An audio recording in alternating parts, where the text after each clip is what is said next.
Once the F8 is set up, the next step would be to begin to connect mics to the unit. You can connect mics via cables, mics that are coming in through radio units, or a combination of the two. Let's focus on how you would connect a boom mic using the Rode newscaster transmitter and receiver into the F8, including how to gain stage the mics and the F8. First things first, power up the receiver and the transmitter. Right now, the receiver is on channel 8, the transmitter is on channel 3, and obviously they're not talking to each other. The blinking channel number on the transmitter will tell you that. To tune the transmitter and the receiver, start with the receiver, open up, and press the red sync button. The channel number on the receiver will blink, and you can tune to any channel you want. Let's say that 6 is the cleanest frequency. Tune to here. To tune the transmitter, press and hold the left and right buttons for a second. And now both units are on the same frequency. The transmitter tunes itself to the receiver. You can directly connect a microphone to the transmitter.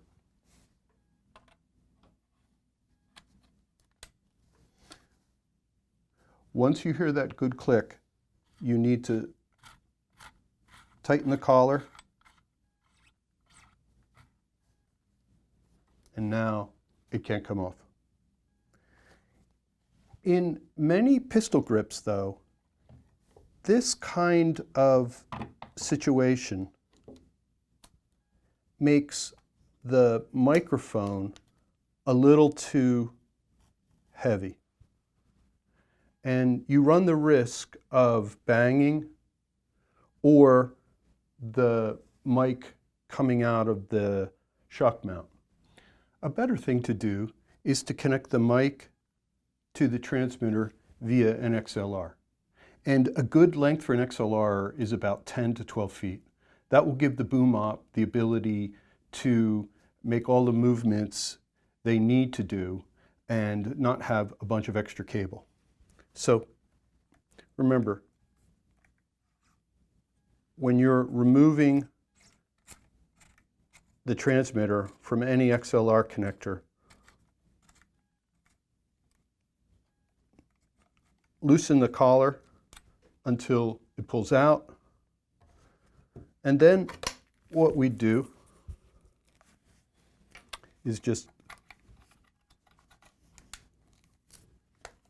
connect the transmitter to the cable. Connect the mic to the cable.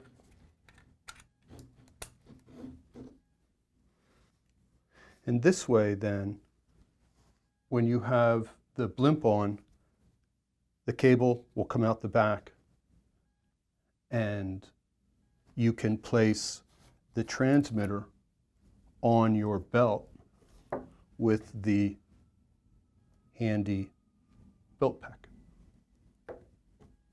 Let's go ahead and set up the transmitter. You've got 4 settings to adjust: type of input, phantom power, gain, and headphone volume. Let's start by just making sure that the input is set properly.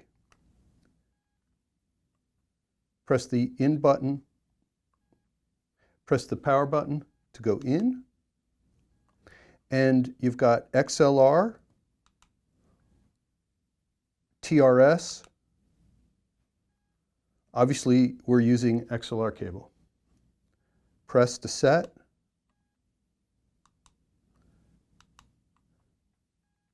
Phantom power. It's indicating that it's turned on. If you wanted to turn it off,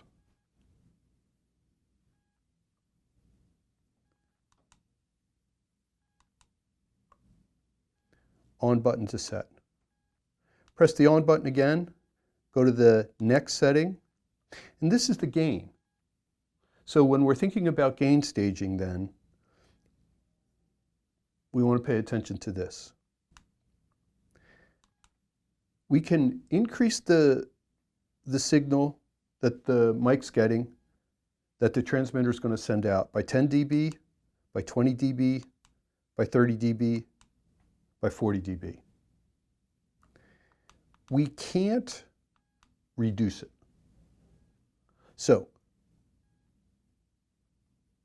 let's start by leaving it at 0 dB, meaning the transmitter is not affecting the signal, the strength of the signal, the gain, the level, voltage. It's not affecting it at all. Whatever the mic is picking up is what the transmitter is going to send. Last adjustment, headphone volume. It tops out at 11. A good place to start is around 6 or 5 before you're able to hear the sound that the mic's picking up. You don't want to leave this too hot in the beginning in case whatever you happen to be miking is going to be loud. Once you get this all set up, then you can come back and adjust this and make sure that you're getting a nice, good signal coming to your headphones. Next step is to connect the receiver to the F8 and gain stage the receiver and the recorder. With this supplied cable, mini phono out to input 1. Let's go into input 1 and make sure that the input is set correctly. Right now, the input is set to line. We want to put this to mic.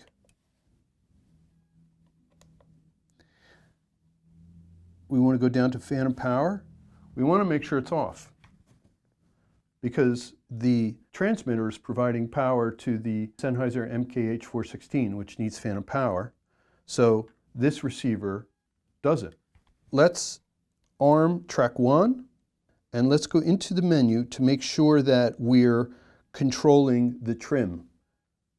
Remember, the trim controls the level of the signal going on the ISO tracks 1 to 8. The boom's going into track 1. That's the one that we're going to control. So these green displays tell you, in fact, that the control knob, the track knob, is set to fader.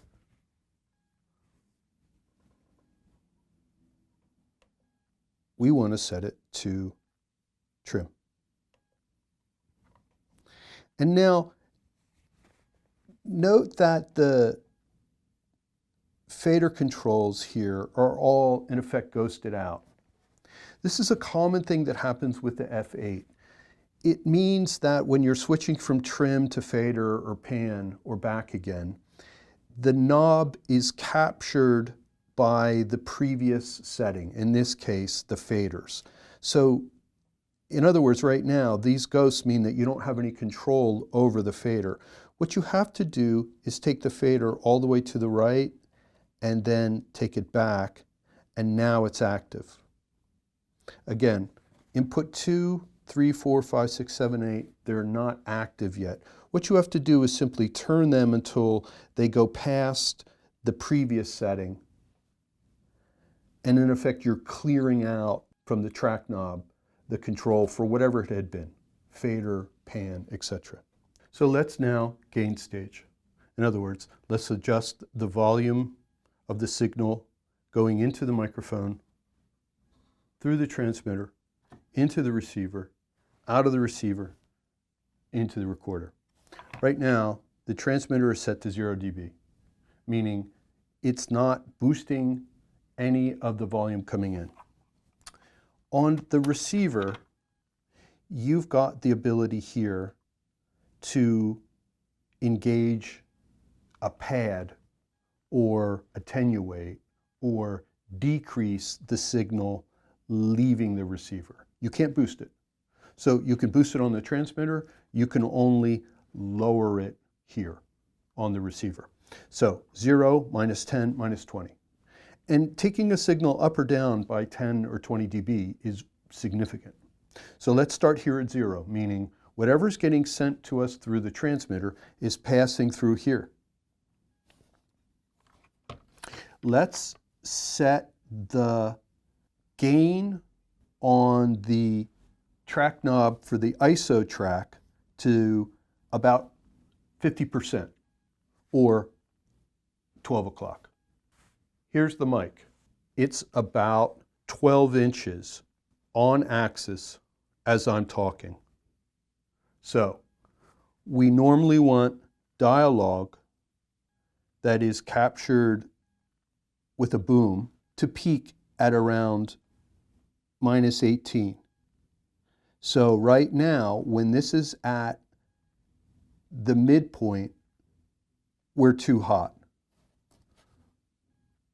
Let's roll on this and we'll capture what this sounds like. It probably sounds a little too hot. So we've got two choices now. We can properly bring the signal to where it should be on the meter. Remember, this is 0 dB FS, 0 dB full scale, 0's here, minus 16 is about here. This is kind of where we want it to peak. We might want normal peaks at around minus 12, but we're a bit too hot. In order to finish gain staging, we've got two main choices here. We can adjust at the record knob. We can try bringing down the signal coming out of the receiver. So let's start and see what this looks like. We can take this down by 10 dB. And what we immediately see on the meter is that the signal's lower by about 10 dB. So this is peaking now at about minus 20. In other words, it's a little too low. So what we can do is we can raise the volume knob a little bit, or we can leave this at 0. Here's, again, with the receiver sending the signal directly on, not making any adjustments, with the record knob at about 50%, and here just a little bit too hot, we could bring this down a little bit. And bringing it down, that's a little bit too low. We could bring it down like that. And that's pretty good. And this is probably the solution that I would use. Primarily because things look good, they sound good, and what we're doing is able to observe basic principles of gain staging, which is to start with the control or the stage as close to the source as possible. In this case, it was the transmitter, and we left that at 0. There's certainly no need to boost it. And then we made as few adjustments at the other stages. So this, the receiver, is stage 2. This is stage 3. And things look and sound pretty good.